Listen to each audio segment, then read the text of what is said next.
What's up, everybody? Welcome to episode 94 of the Student Loan Planner podcast. I'm Justin Harvey, one of the Student Loan Planner consultants. I'm here with the squad. We are doing a consultant takeover this week because Travis, our fearless leader, is away on paternity leave. I just happened to notice that I dropped a note in our Slack channel just a few minutes ago, and he responded to me in like 30 seconds. So hopefully Christine isn't listening to this, and he might not actually be off the grid quite yet, but we're excited to be coming to you without him, and so we can give you the real scoop on everything here at Student Loan Planner. All right. Guys, want to say hi? Sure. Hey, everybody. It's Rob Bertman. I am, employee number 1 of Student Loan Planner. I am also the senior member just because I'm 41 now. And so I'm definitely older than anyone else that works here. 3 kids, been working at Student Loan Planner doing consults for nearly 3 years now. That's me. And I'm Lauren, everyone. I have been at Student Loan Planner for 2 years now. It'll be 2 years in October. So employee number 2, lucky number 2. I am roughly at around 600 consults. So I've talked to 600 people and hopefully changed 600 lives. And also run an RIA where I'm helping people organize their finances when I'm not working with SLP. And I'm Justin. As you know, I think I'm employee like 2.5. I think Lauren and I came on right around the same time at FinCon 2018.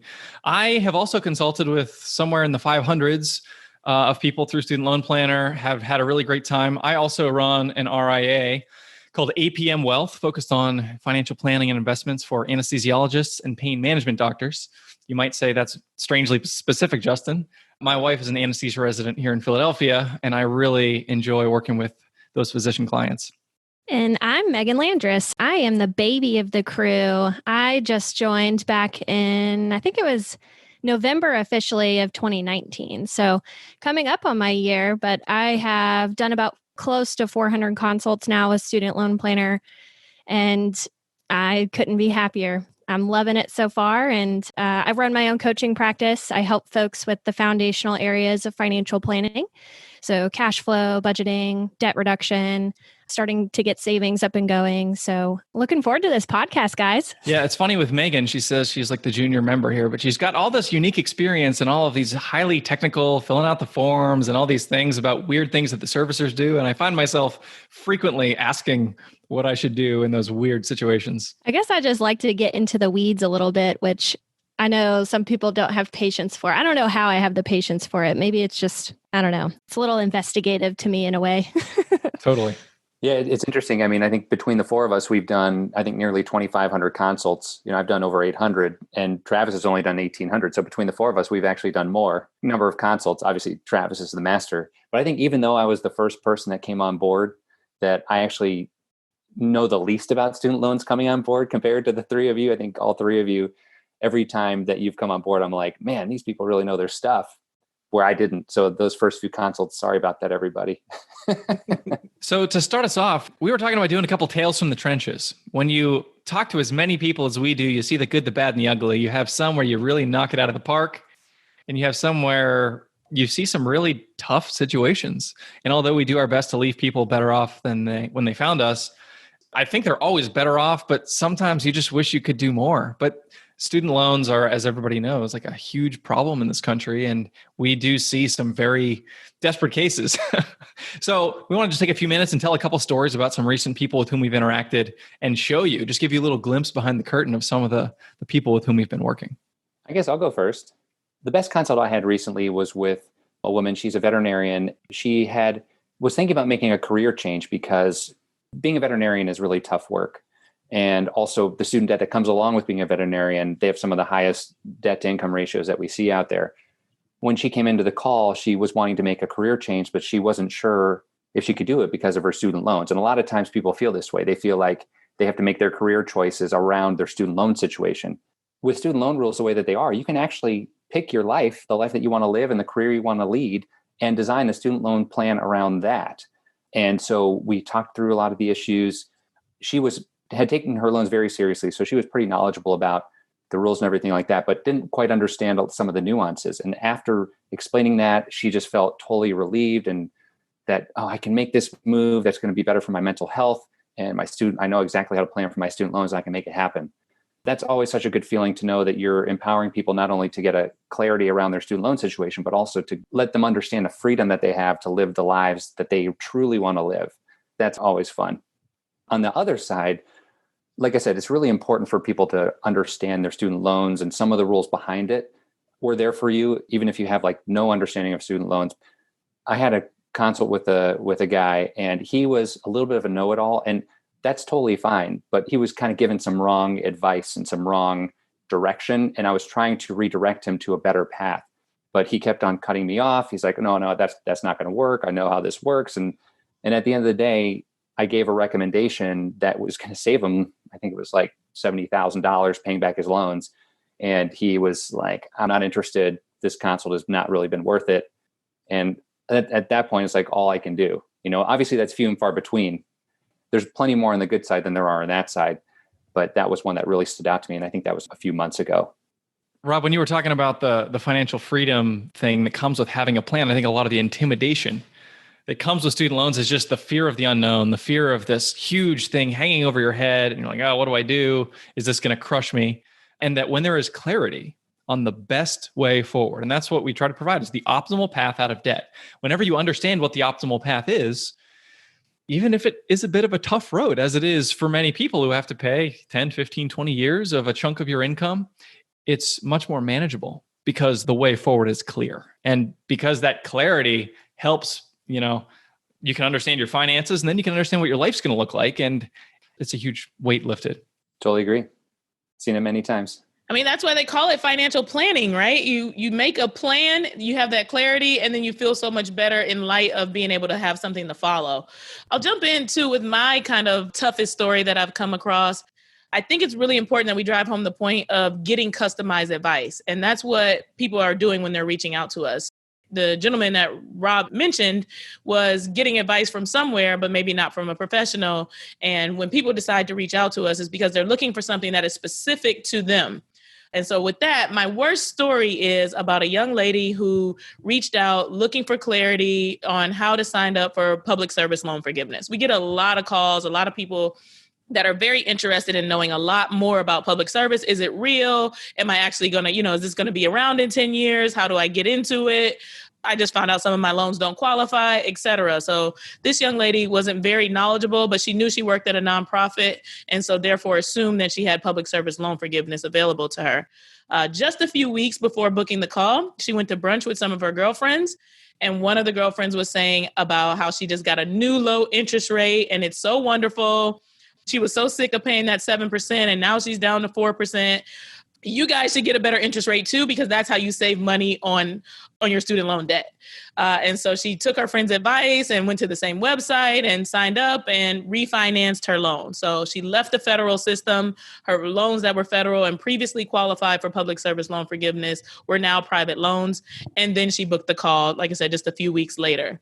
So the toughest call that I've ever had to do was explaining to someone that you now have private loans and your only option is pretty much to pay those loans back, especially when public service loan forgiveness was going to offer a ton of savings. So couldn't drive home the point more that it is important to get a customized plan. Refinancing may have been right for her friend, but it was not appropriate for her. And that's why you don't want to just take kind of random advice, but you want to make sure you understand it in the full scope of what your financial plans are. Yeah, the two things you never want to do without having a reason to do it: refinancing and consolidation. So if you're doing it, make sure you know why, and read a couple of our blog articles as a student loan planner just to make sure that the rationale you're employing is good rationale. Megan. I'll say I do hear that being a common trend. And I think this is something that maybe financial advisors used to say because they didn't really have a better answer on how to tackle student loan debt. And it was either consolidate, which just means combine your loans within the federal system. It doesn't improve your interest rate, and it can actually erase payment history that you had towards forgiveness, even the long-term forgiveness. And then the other is refinance. And people constantly get those words confused too, which, they're used interchangeably, unfortunately. But refinancing is also a permanent decision. You can't go back to the federal system once you've made that choice. And like your case, Lauren, they learn the hard way, unfortunately. So that's how tedious things can get, I think, with federal loan planning. Yeah. And right now there are so many benefits that are really apparent. A lot of the times it's like, if I die, they go away, if they're federal, or if I get hurt, they go away if they're federal. But if they're private, maybe I'm not sure what that means. And it depends on who the private service is. But right now, what's happening with coronavirus is a perfect example of how much more beneficial in certain ways these federal loans are, because right now it's $0 payments required, 0% interest. As of right now, through the end of the year, as of the other day with Donald Trump's executive action, they may extend that further. And Congress may jump in and say, you know what, we want it to be until March 31st or September 30th. Or I heard one congressperson proposing December 31st of 2021.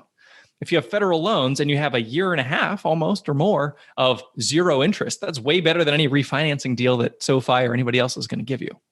So if you're in federal loans right now and they're at 0%, you should probably just sit on your hands and wait until this coronavirus 0% term is over before considering the refi, if that's what you ultimately want to do. I think you bring up a really good point too about the federal loans, the 0% interest, and it, being something that's very attractive right now. A lot of people are taking advantage of those 0% or that $0 payment and stacking their savings. What some people are doing though is getting really aggressive about paying their loans back. And this is one of the areas too where there's an opportunity for planning, because if you're in a refinance situation and you're in a situation where you can pay your loans back in their entirety, great time to start throwing extra at 0%. But if there's no real opportunity for you to get to the finish line as it pertains to those loans, you could be throwing money away by paying extra toward the loans. If you pay an extra $500 a month for the next 12 months and it ends up being, $6,000, but you put a $6,000 dent in your $300,000 student loan debt, it might have better served you to put that $6,000 into your 401k or into your emergency fund or something like that. So once again, I cannot drive home the importance of having a customized plan specifically for you. I'll add on to that. And maybe I'll use this as one of my good stories, but I had a consult last week where it was a clear long-term forgiveness case where typically, this is the route you should be entertaining if your balance is much greater than your annual income and will be. With federal loans, each of the income-driven plans has a maximum repayment period. And this person graduated maybe a year ago. And during this payment pause, she had a grace period post-graduation. When she entered repayment initially, she had no payment. And that's common. When you graduate your last year's tax return, you probably made no income. And so it generates a $0 payment. But she had continued to pay even when the 0% and payment pause was implemented this past March. And she started throwing a lot more money towards it over these past, I guess we're getting close to 6 months now. And she called us because she saw her balance continuing to grow. And she said, I don't understand. I'm throwing so much money towards this. I'm trying to pay it off. I'm trying to do the right thing, but it's going the opposite direction. And I felt for her and I said, let's talk through a better strategy for you. That's maybe a traditional way to think about debt. For your situation, we need to think about treating this as a tax and going towards forgiveness. And the great thing was you can ask for a refund for any payment that you've made since March 13th. And so she got almost $15,000, $16,000 back over the past 6 months that she had dumped into the system. And so that was amazing. What a huge win. It was a big win. So I told her, one of her other goals was she wants to move out. She wants to buy her own place. And I said, throw that towards your house goal. Make sure your emergency fund is funded. But, don't waste it, essentially, throwing it into that black hole of your student loans. And so I thought that was a really good case for the times. Totally. Yeah, that's incredible, Megan. It's one of the things that I've been in the financial industry for 15 years, and I started my own company called Family Budget Expert before signing up with Student Loan Planner. And so I'm helping people with stuff. And I can tell you that student loans, the rules of engagement are so different. And I remember when Travis was teaching me about this back in 2017, about it's actually good to let the balance grow sometimes. I was like, wait, no way is that even possible. How can the math be right on that? And I remember really asking him and digging in on the questions. And I'm a numbers nerd, math guy, financial guy.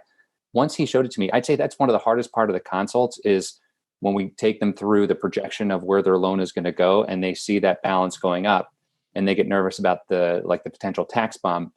But you obviously did a great job explaining that to them, Megan, because they were comfortable enough to take the money that they had paid in out so that their balance would go back up, because they then understood like how mathematically it is so much better to pay as little as possible and save aggressively on the side.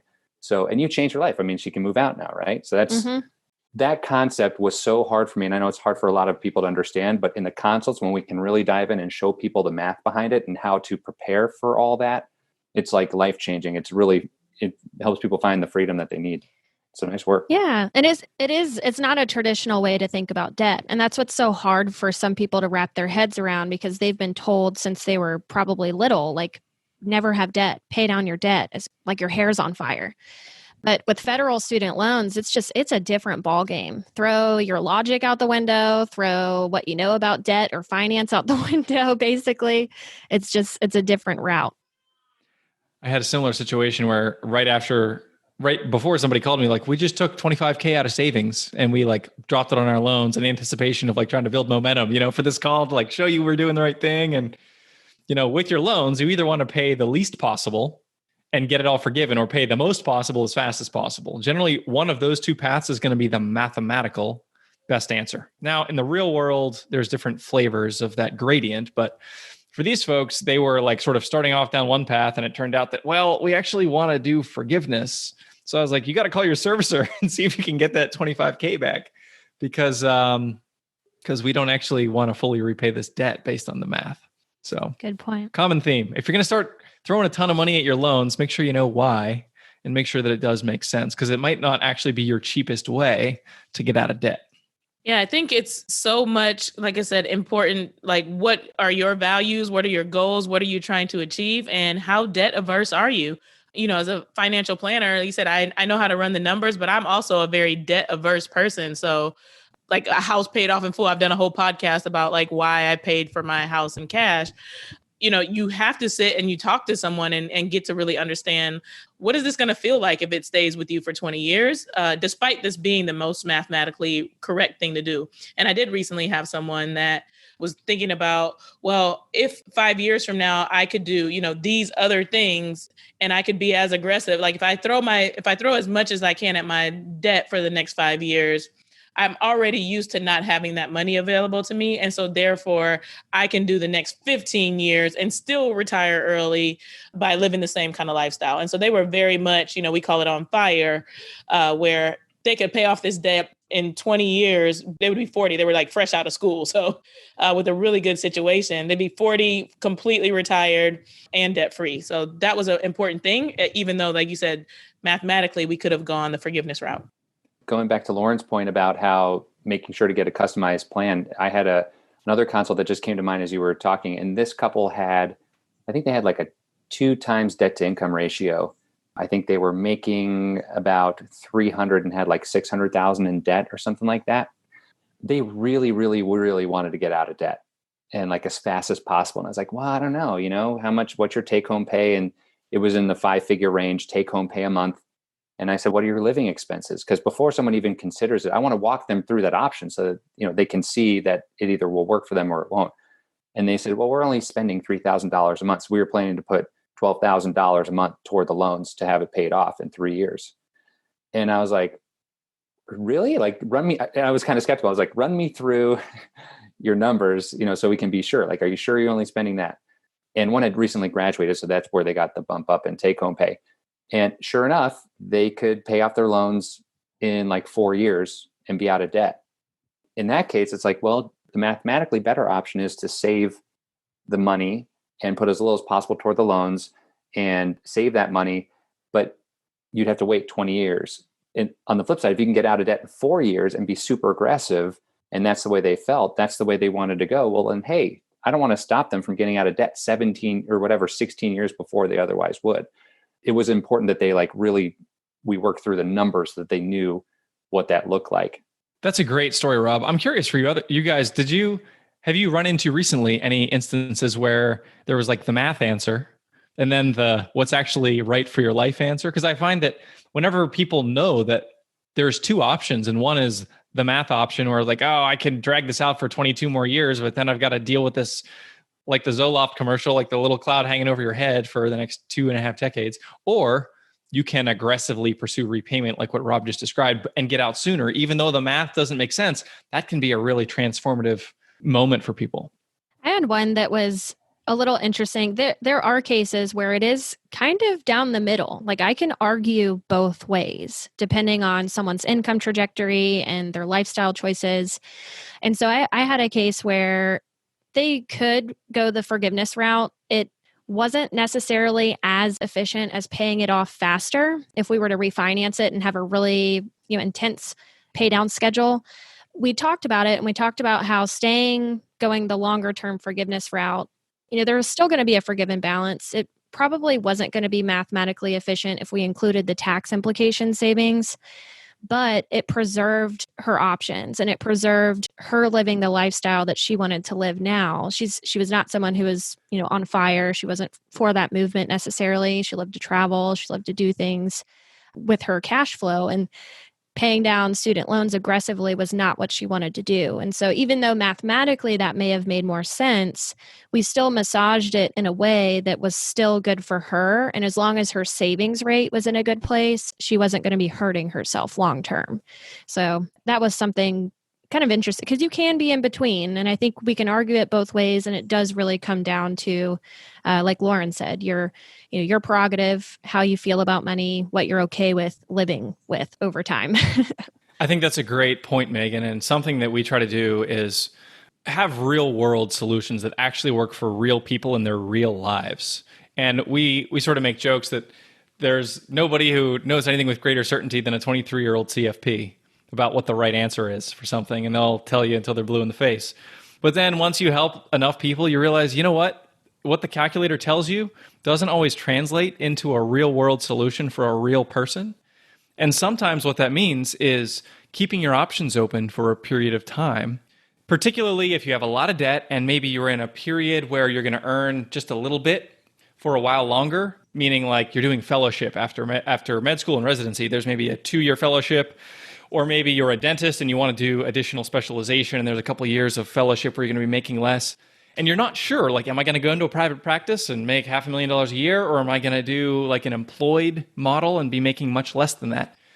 In these types of situations, we can't say, okay, here's what you should do. Here's what the calculator says. Because in real life, there's uncertainty. And so the correct approach often is, what I would recommend if these people were not married and it was a matter of like keeping options open. It's like, let's stay in the federal system. Let's maybe get on revised pay as you earn if you're not on it already. Let's capture that interest subsidy. Keep your balance as low as possible. We're going to continue to make those income-driven payments for a little while. But the goal of this analysis and what I'm trying to position this borrower to do is keep your balance as low as possible for as long as possible with as many options as possible so that you can pay your bills and you can make your student loan payments and you cannot be stressed and have all the career options available to you so that if you say, okay, I'm done with my whatever fellowship and I'm going to buy into a private practice and make $600K a year and I want to just refinance and fully repay, then for a couple of years, we've captured a decent interest subsidy from repay and kept all the options open. Whereas if you say, I want to do a academic role and make $250,000 a year and I'm in a PSLF trajectory now, then we haven't lost any time. We've continued to make progress towards PSLF. And at the outset, during the time of the analysis, it's impossible to say what the correct approach is because you just don't know what's going to happen with your career. I love that. And I think that's what planning does too. It does give you the option to pivot your plan. Like if we're going one direction, but life doesn't necessarily work out that way, or maybe we need to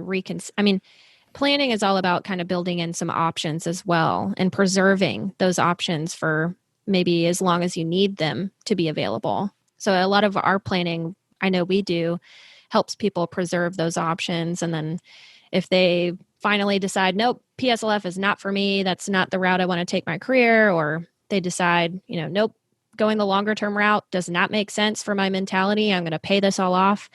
The goal is to help preserve those options as best as we can for as long as possible until they maybe have some more clarity. Because a lot of people we talk to are right out of school. It's hard to know like exactly where your career is going to take you at that point. Yeah, I was actually just talking to a guy today. He He's an anesthesia resident, and I was asking him about his career goals, and he's like, oh, definitely like, pain fellowship and probably private practice. And I think he knew, like, he didn't know because because it was his first year, he hadn't even been doing anesthesia yet necessarily.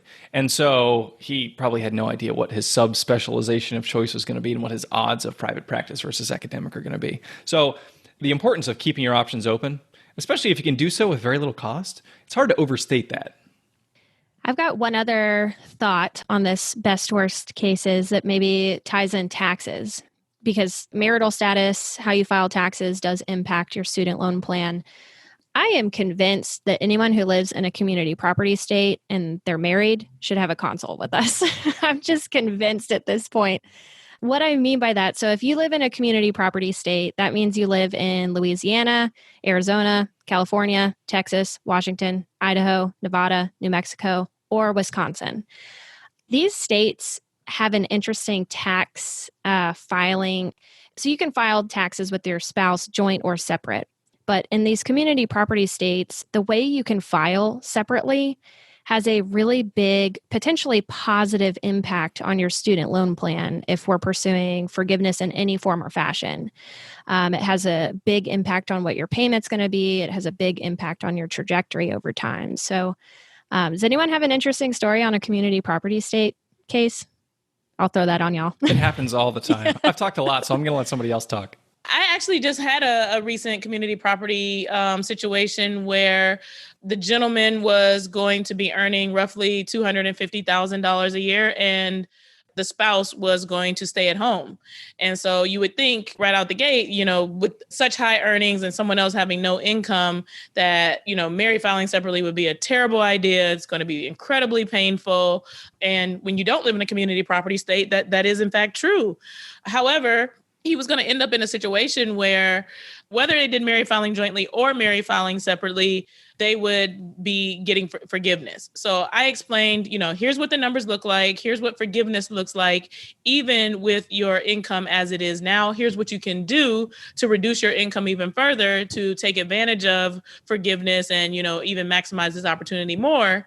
But if you do married filing separately and you dump half of your $250K over into your spouse's bucket, you now made $125K on paper.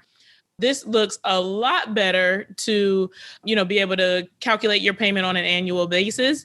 Here's what are going to be your numbers instead. And he was just mind blown at the amount of money that he was going to save and less money coming out of his pocket, which is going to be able to help him with his family even more because the wife was staying at home. There were multiple children in the household. And, you've got lots of college funds to, to fund if you're interested in taking care of your kids and making sure they don't have student loans. In addition to regular expenses, they were living in California. So we know that that's a higher cost of living place. And so this is not cheating the system. This is creating a really nice life for you and your family, and building a really strong foundation and using allowable laws and a tax filing status to be able to do so. And he was just through the moon to learn about this strategy and how it was going to be able to help him and his family.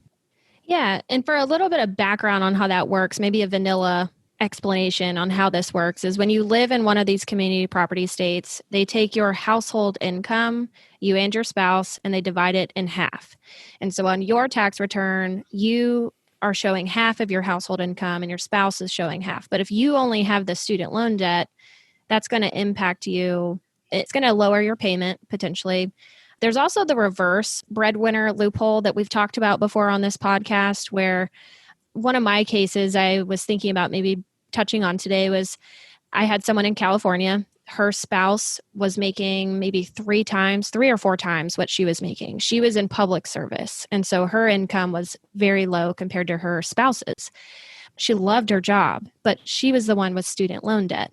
And so they called and they had been filing taxes separately already in California, but they were not doing it via the community property state split. And so they were paying thousands of dollars in tax implications that they didn't need to be paying because they could have split the income, which virtually eliminates a lot of that tax implication. So I told them, go ahead, go back, amend those tax returns back from separate to joint, recoup what you've lost. Going forward, you need to use that community property state split. Find a CPA who's experienced in that. And it's not uncommon for CPAs to still not run it that way initially in a community property state, because filing separate is abnormal. It's not as, most people will file joint when they're married. There's only certain circumstances, and student loans are a big circumstance in my mind that it makes sense to file separate. But the community property state split is huge, and it can really help eliminate the tax implication while also really positively impacting your loan trajectory and maximizing your forgiveness. For sure. And definitely talk to your CPA, because there are implications, especially in California, for filing separately. So like every situation is unique. So I'll do the Travis disclaimer there. But I will say, Megan, to your point, that I read the stat that I think only 3 million households, which I think is below 2% of the US households, file separately. So that means like 98%, even if there's an accountant that lives in a community property state, one of the 9 that you mentioned, they might not have ever had or like understand this rule. So if you talk to your accountant and you ask them about, do you know about the rules for filing separately in a community property state? They're like, maybe, find a new accountant, right? If this is going to be a strategy that's going to work for you. Because, we can help with student loans, but we can't really help you with the tax advice. So make sure you're with someone who knows what they're talking about there. Yeah, I think this is a good time to bring up, too, the idea of investing in yourself. A lot of times we get, I don't know if this consult is going to be worth it. And, we're talking about accountants right now. That's yet another expense. People are just like, well, I can just use TurboTax and I'll hit this married filing separately button. Of course, it's going to be fine. And, or, whatever kind of tax software you want to use. But this speaks to, people spending a lot of time to gain expertise to be able to help you save thousands, sometimes tens of thousands of dollars because of that expertise and having spent that extra time versus like, I don't want to spend $400 on an accountant right now, even though it could save me $4,000 because I'm doing the things wrong. So just to be mindful of thinking of investing in yourself as you look at all the different things that you want to accomplish in your financial life. Absolutely. While we're on the topic of taxes, that reminds me of an interesting consult I had a week or two ago. I'm sure we probably have done whole episodes on like weird tax strategies, but there's this thing called the foreign earned income exclusion, where if you're living abroad, meaning you're a U.S. citizen, you're living somewhere that's not the United States, you have the ability to exclude a certain amount of income up to, right now it's about $107,000 from your AGI, your adjusted gross income. Now, your AGI is the first factor in the equation that calculates your loan payment. So if your AGI is $100,000, and you're living abroad, we can exclude that entire amount. Your loan payment goes from some substantive number, $700-800 a month, to zero. So I had a situation where someone was going to vet school. They were taking U.S. federal direct loans to go to vet school abroad and was thinking about marrying somebody from their vet school. And because that person was a local to the vet school, they were only paying a tiny fraction of what she was paying as an out-of-country attender of that school. And I was explaining to her how this repayment was going to work and saying, it's not a bad idea if you guys wanted to live in Ireland or somewhere, in Europe for a while, because the expected payments on her very, very substantial loans into the 400K range were going to be zero because of the way her income was calculated due to the foreign earned income exclusion. So obviously seek qualified tax advice for your specific situation where applicable. But this is an interesting, frankly, it's a strange incentive. Like the government's saying, if you owe a lot to Uncle Sam, move somewhere else, and then you don't have to pay us when you start using that income, the income that has the foreign earned income exclusion built into it, to certify your AGI. Because when that happens, your payment drops precipitously. So it's going to get even more interesting. I was just talking with my colleagues here before we jumped online about what's going to happen with the tax bomb. Travis, I think, is pretty sure the tax bomb is going to go away. I agree with him based on it's the easiest way for Congress to kind of get rid of this pending. I describe it as like Congress is like standing on the beach looking out to sea. There's this huge tsunami that's going to hit us in like 7 or 8 years of all of the people that haven't saved for their tax bomb whenever taxable forgiveness starts to hit. And Congress doesn't want to deal with that, so they can just say, let's legislate it away. Let's say, just kidding, you don't actually owe taxes on the tax bomb. Now, if they did that, and they just did a carte blanche, tax bomb is gone, then the weird implication in this discussion is to say, well, if I owe a bunch of student loans, I'm just going to move to Ireland and literally never come back. And then the tax bomb goes away and I never owe anything. I'm hoping that our Congress people can discern that the best way to deal with student loans isn't to encourage all of our best and brightest to literally leave America so they don't have to pay on their loans. But that is a real-time development that we'll keep you posted on. It's so funny because I thought we were going to run out of things to talk about, and we've covered so much. I am always impressed with what we know and what we've developed as it pertains to expertise as student loan planners. But I also know that we were not always this smart. So I have a question for you guys. What was it like when you encountered your first six-figure debt? Because it was terrifying for me. Do you have a story about like the first time you actually interacted with a six-figure student loan debt and what happened? The first time I was the 23-year-old CFP who knew everything? Is that what you're asking? Yes, exactly, Justin. Yeah, I remember distinctly. I had a physician friend who had all these federal direct loans, and this is before I had met Travis, and I didn't know anything about anything other than what the CFP curriculum taught me. And I love the CFP, and I am a CFP, so put your knives down, people. I'm just kidding. But yeah, I was like, oh yeah, you got these loans that, oh wow, med school's expensive. Holy cow, 6.8%, that's kind of high. Well, being the good Dave Ramseyite that I was at the time, put them in descending order of interest rate and just start at the top and work your way down and just kind of gut it out. Now, in this instance, it ended up being that was the behavioral answer for this friend of mine was that was what they wanted to do anyway. But that was not remotely the right math answer the way that I thought that it was. And I didn't even present any other options. And eventually I met Travis, and then I actually met Lauren like a long time ago at Heather Jarvis, another fellow student loan nerd, was doing a session at one of these financial advisor conferences. And then you sort of start going down the rabbit hole and realize, holy cow, I at least began to understand at that point how much I didn't even know. At the beginning, I didn't even know what I didn't know. At least in probably like 2017, I began to understand how little I actually knew. And that was quite a humbling experience, let me tell you. I'll tell you, my first experience in the career was at a financial planning firm working under two CFPs. It was very similar to your experience, Justin. I was prepping for the case. If you ever have downloaded the loan information from like FedLoan or Navient and just in the PDF format, it is horrible to go through, to pull all of that information, the interest rates, the balances. So that's what I did, though, to prep for this meeting that we had coming up with a client. And that was our strategy. We were going to tell them to take the mathematical route and attack the highest interest rate. But this person had a laundry list of loans. And so, again, not the right answer necessarily in the student loan planning world. But the second time I encountered it, it was when I had left. I had gone out on my own, and I was specifically doing coaching. And I remember continuously running into people at my previous firm with jumbo-sized student loan balances. And our response was always, pay it off like your hair's on fire. Let's get this out of the way. Let's start investing. And, I ran into a chiropractor for my first client, my first coaching client. And this was her biggest stressor in the mix. And she had, I believe it was like $315,000 of student loan debt.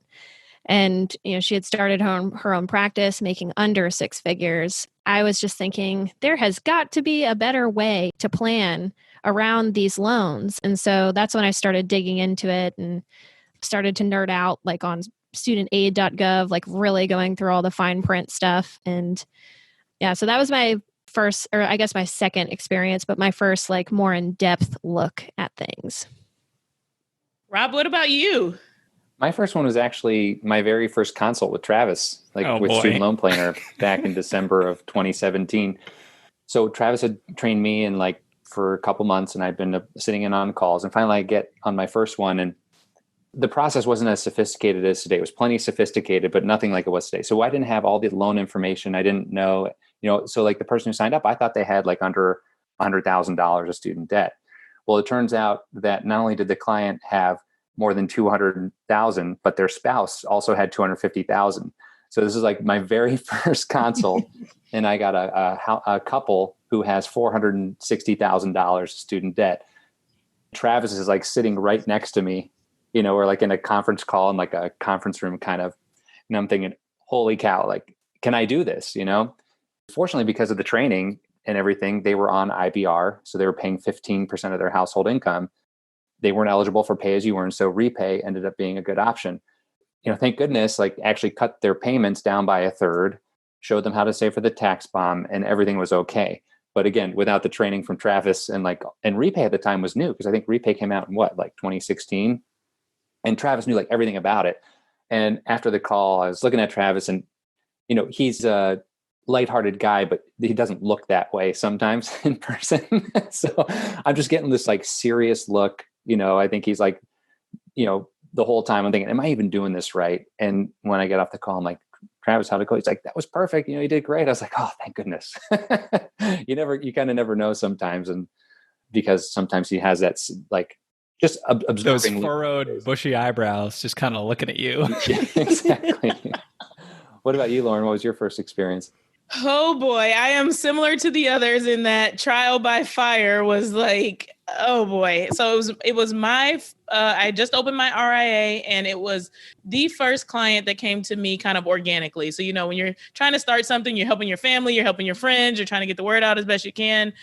This young lady found me on her own, and she was making $150,000 as a single young lady in a low cost of living state. She was in Michigan and had $365K of student loan debt. She was a pharmacist.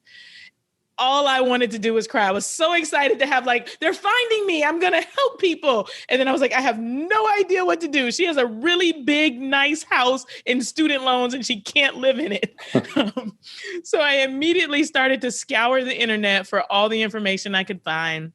I had heard a little bit about Heather Jarvis at this time, but didn't know a lot, and kind of circled back to her, and actually ended up paying her for a consultation to, help me figure out the student loan debt. So I told the young lady, please hold, we worked on some other parts of her finances, getting her budget down and other things like that. And I said, give me a little bit of time to figure out, what's the best situation here. She kind of went off the map for a while. I was like, okay, I know what to do. Let's get together. And she had refinanced all of it. Oh, no. Even though I said, wait. So I wasn't quick enough. And to this day, it's like one of the things that I, remember most as like, oh man, I got off to a rough start, but I was glad I just didn't give her the advice to refinance. I just wasn't quick enough. And I was like, I have to have answers for people when they come with these kind of, burning big pain point kind of questions. From that day forward, like I said, I ingrained myself with Heather Jarvis, bumped into Travis, and, student loans has been a really huge passion of mine, because I just remember what she felt like at that time. Like, I was like, this is a great income. People are excited to earn six figures. It's kind of like a milestone in life. And then you get to the 6-figure mark, but you can't even make a dent in your student loans on a month-to-month basis. I think this is a good point for us to wrap it up. It's clear that student loans for just huge swaths of humanity here in the States is this huge, it can just really be all consuming. And it can be hard to deal with mentally. And I mean, we've done surveys to show mental health impact. People delay relationships, people delay having kids. There's literal real life implications to significant student loan burden. And anybody out there who's wondering oh, is this the real deal? Are these just 4 people talking on the internet? Can I really trust them?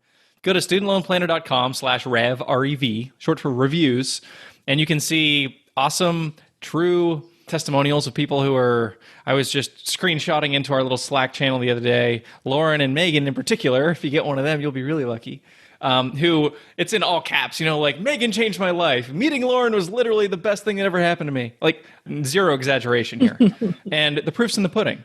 You can see the impact. You can just see the enthusiasm in the way that people write these things. Frankly, I'm a little embarrassed when I realize they're talking about me sometimes. That can be, a great place to just see the experience of others and understand if I'm thinking about shelling out several $100s to some stranger on the internet, what am I going to get? What can I expect? That'll give you a good idea of what you can expect. So we'll wrap it up there. Guys, Lauren, Megan, Rob, thanks for joining today. Travis, hello. Right. We love you and miss you. I'm sure he's going to be listening. This doesn't count as work, I think, if you listen to the podcast, as long as he's not recording them. So we will be getting his feedback. Yeah, that's right. Hope we did a good job. But hope Paternity Leave's going well. And everybody out there, thanks for listening. And we'll talk to you next week.